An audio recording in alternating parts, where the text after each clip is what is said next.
Assalamualaikum warahmatullahi wabarakatuh. Nama saya Mu'tasim Robani, NIM C2C021066. Di sini saya akan sedikit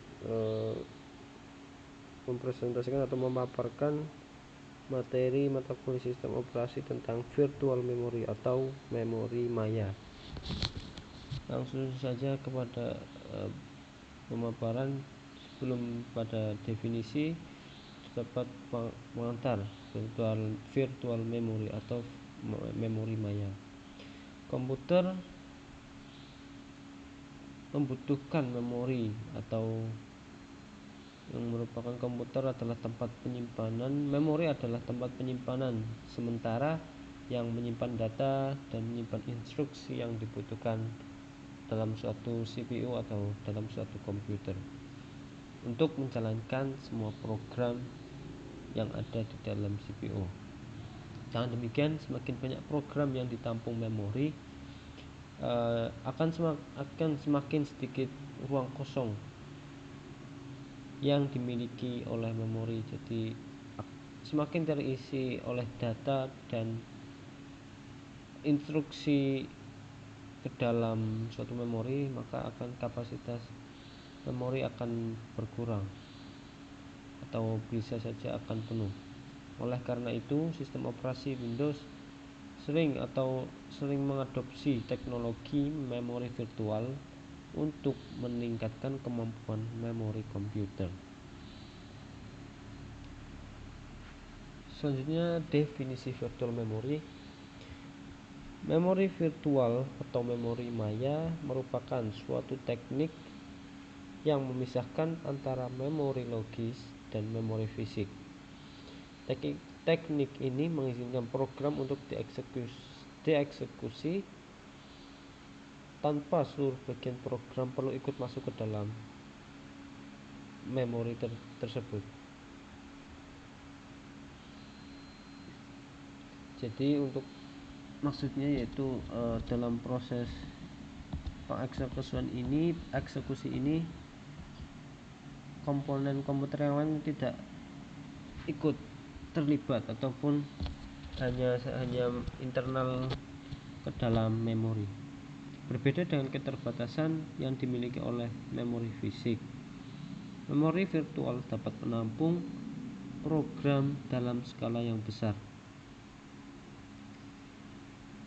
melebihi daya tampung dari memori utama yang tersedia. Jadi memang untuk memori virtual memang untuk saat ini, di zaman ini sangat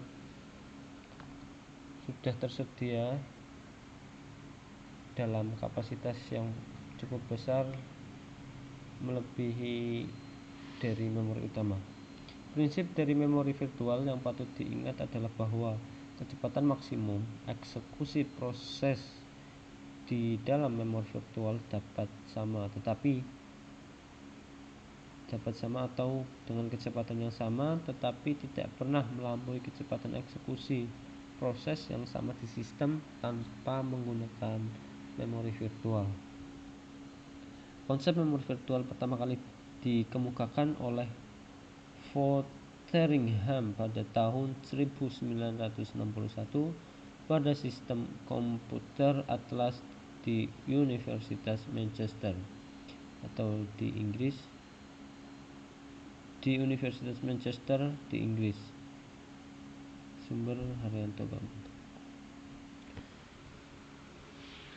Keuntungan virtual memory sebagaimana yang mungkin dikatakan pada penjelasan sebelumnya, bahwa hanya sebagian dari program yang diletakkan di memori, yang mana hal ini dapat berakibat pada yang pertama poin yang pertama berkurangnya I/O atau input output yang dibutuhkan, lalu lintas I/O menjadi rendah. Misal untuk program yang butuh membaca dari disk dan memasukkan dalam memori setiap kali akses. setiap kali diakses. Akibat selanjutnya, berkurangnya memori yang dibutuhkan atau space menjadi lebih leluasa. Contoh atau misal, untuk program 10 MB atau megabyte, tidak seluruh bagian dimasukkan ke dalam memori, atau pesan-pesan error hanya dimasukkan jika terjadi error pada proses tersebut. Selanjutnya, meningkatkan respon sebagai konsekuensi dari menurunnya beban I/O dan memori. Kemudian bertambahnya, akibat yang terakhir, bertambahnya jumlah user yang dapat dilayani. Ruang memori yang masih tersedia luas yang memungkinkan komputer untuk menerima lebih banyak permintaan dari user. Kemudian implementasi atau penerapan dari virtual memory.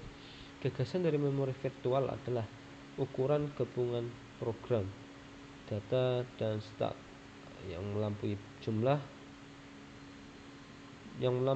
memori fisik yang tersedia. Sistem operasi menyimpan bagian-bagian proses yang sedang digunakan di dalam memori utama atau main memory, dan sisanya ditaruh di dalam disk.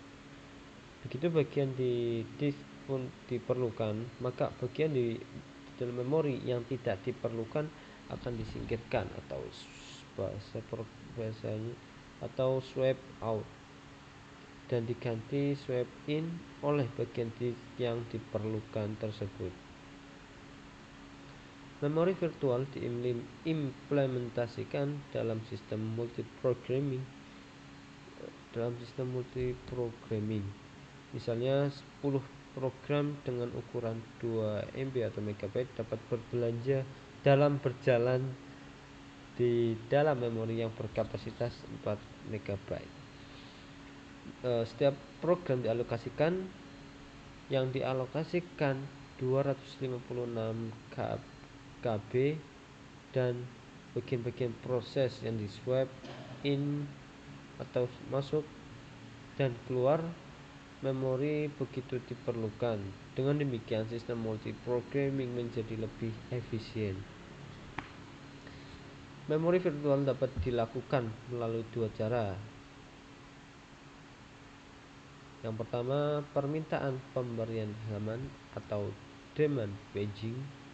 Yang kedua, permintaan segmentasi atau demand segmentation. Sebagai contoh, IBM OS per2 atau algoritma dari permintaan segmentasi lebih kompleks karenanya jarang untuk diimplementasikan. Kemudian overview atau gambaran konsep manajemen memori yang sebelumnya memaintain banyak proses yang dirunning dalam memori secara multiprogramming. Proses berada dalam memori fisik sebelum dieksekusi. Dalam overlaying, user harus dulu mendekomposisi struktur program dalam algoritmanya dan menspesifikasi modul-modul overlay-nya. Kemudian gambaran atau overview isi yang di dalam program. Terdapat 5 poin. Yang pertama, algoritma utama yang aktif mengolah data. Kedua, penanganan kondisi error atau exceptional condition yang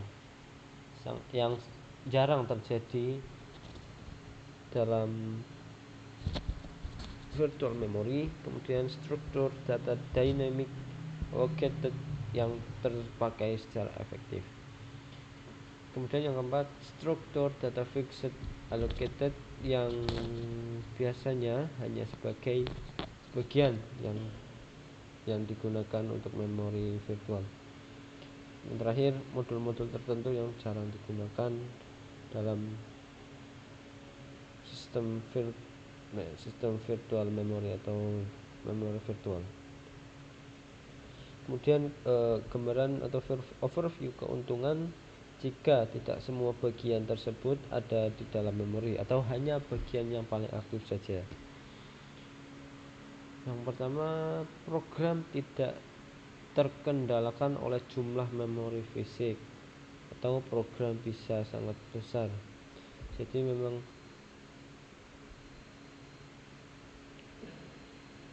program tidak berpengaruh terdapat dalam prosesnya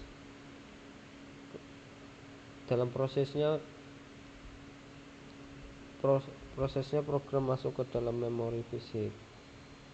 Yang kedua, program-program pengendali error atau error handling yang jarang digunakan. Dari poin yang kedua ini bisa dilihat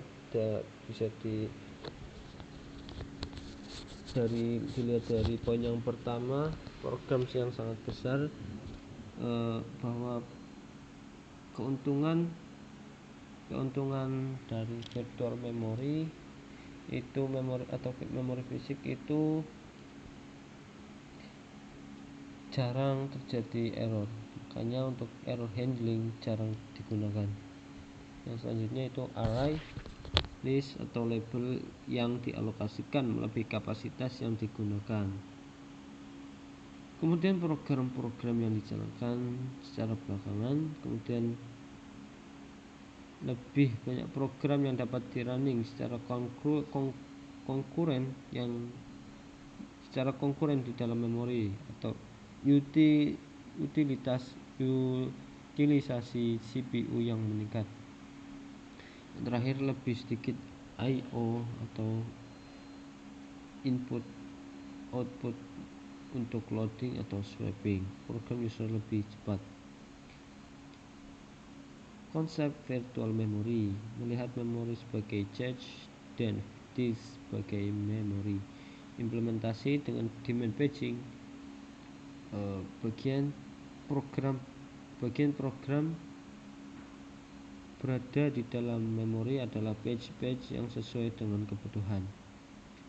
Yang terakhir, dapat diimplementasikan melalui konsep virtual memory dapat diimplementasikan melalui demand batching dan demand segmentation atau page segmentation. Berikut ini adalah merupakan gambar dari diagram virtual memory, bahwa virtual memory itu lebih besar dari memori fisik.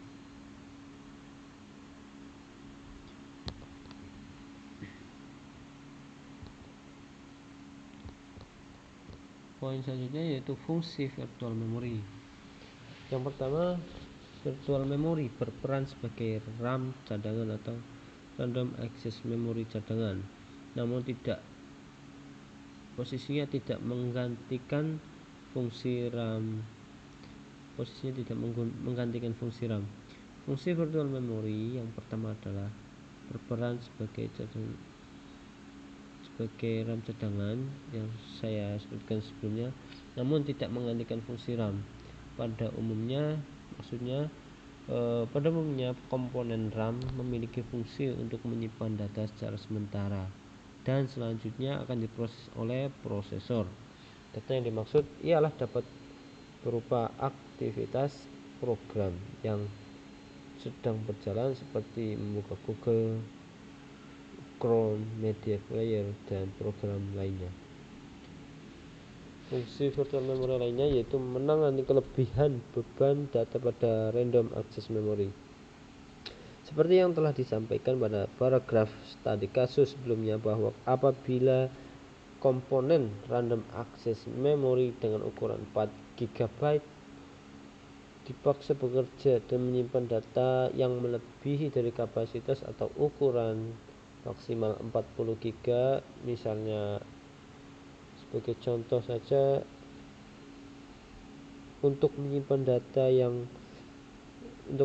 sebesar 4,5 GB yang sudah pasti melebihi dari kapasitas 4 GB dapat membuat perangkat komputer mengalami kelebihan beban atau overhead dan berakibat lambat atau lag, hang, atau not responding yang berdampak yang dampak terburuknya akan terjadi overheat atau terlalu panas,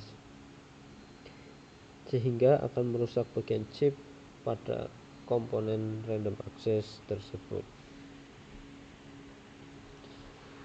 Fungsi memori yang ketiga yaitu menyimpan data dari random access memory namun tidak diteruskan ke dalam prosesor. Virtual memory merupakan memori cadangan yang mempunyai kemampuan dalam menangani beban berlebih yang terdapat pada memori komputer atau pada RAM (Random Access Memory). Akan tetapi, virtual memory juga tidak memiliki kemampuan serupa dengan RAM.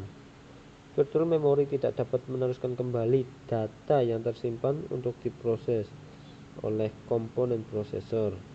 Maka, saat data yang tersimpan pada virtual memory tersebut hendak diproses, sistem virtual memory akan meneruskannya ke komponen random access memory dan RAM tersebut akan meneruskannya ke komponen prosesor. Jadi untuk sistem kerja virtual memory ada memerlukan tahap-tahap untuk bisa diteruskan ke komponen prosesor melalui random access memory. Fungsi yang keempat yaitu membantu kinerja sistem operasi. Fungsi virtual memory yang selanjutnya ialah membantu kinerja sistem operasi seperti yang telah saya sampaikan sebelumnya. Dengan adanya virtual memory juga dapat menangani beban berlebih pada memori yang akan membuat performa sistem operasi yang digunakan menjadi lebih baik. Yang kelima atau yang terakhir, sebagai memori cadangan yang bersifat sementara. Data yang terdapat pada virtual memory mempunyai kesamaan dengan random access memory atau RAM yang akan terhapus setelah komputer mati. Sistem paging file atau berbagai data yang terdapat pada sistem partisi swap juga ikut terhapus saat komputer mati. Dalam media penyimpanan data, hard disk mempunyai sebuah perbedaan dengan paging file, walaupun terletak pada media yang sama, atau sistem virtual memory mengambil sebagian ukuran hard disk. Cukup sekian yang dapat saya sampaikan. Terima kasih. Assalamualaikum warahmatullahi wabarakatuh.